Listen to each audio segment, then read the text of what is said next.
Hello, my name is Rich Howard, owner of Architectural Builder Supply. This video is to bring you a closer look at the Dorbin 85-1D dark brown automatic door bottom. So the 85-1D is a Dorbin automatic door bottom. It's a surface mount model. And the 85-1 is representative of what I just said. It's a surface mount, standard duty item with a black neoprene seal. The D is representative of the fact that it's the dark brown color. Okay, so here is how automatic door bottoms work. You've got two different ends on an automatic door bottom. You've got the hinge side, which is always the side with the plunger on it. When talking about a surface mount Dorbin product. Then you've got the opposite side, which does not have a plunger on it. A surface mount Dorbin automatic door bottom can only be installed on the push side of the door.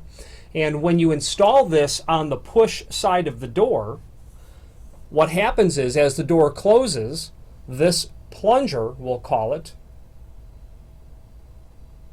is depressed. When the plunger is depressed by the action of the door closing, this will come in contact with the frame. And then as you push the door closed, this plunger has nowhere to go but in. As the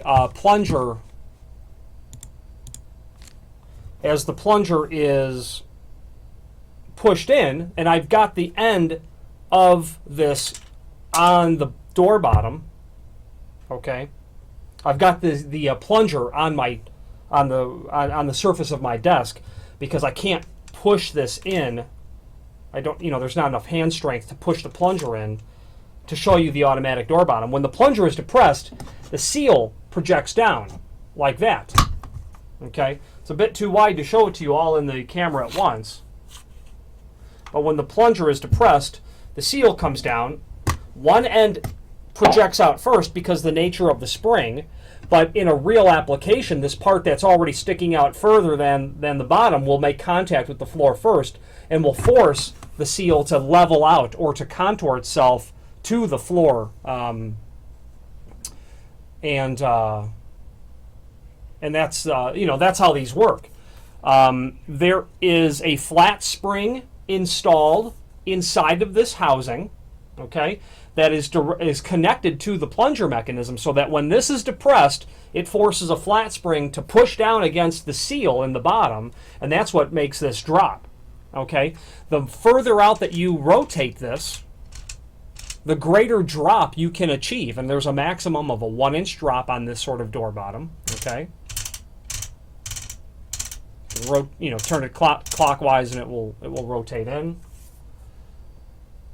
This can be trimmed in the field up to 4-inch, provided that the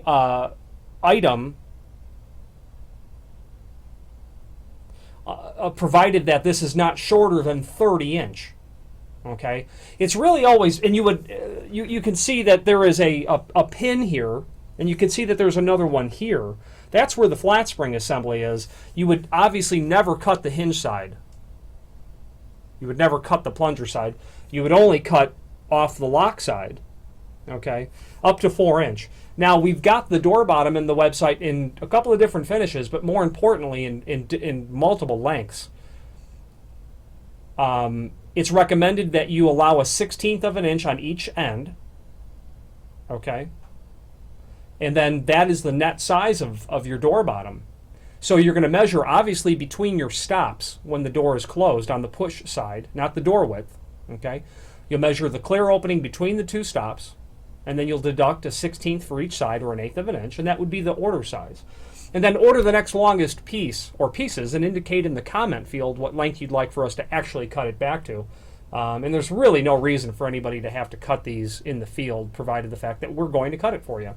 It's countersunk on both faces of the door bottom, which would make it completely non-handed. Okay, and the screws are included. There's also an aluminum angle with a piece of adhesive tape that would be for installing on the jamb so that the plunger over time, as it makes contact with the wood jamb, it's generally a wood jamb, I would think, in a residential application, will not mar the frame over time. So that piece of aluminum is there to make contact with the plunger when it closes.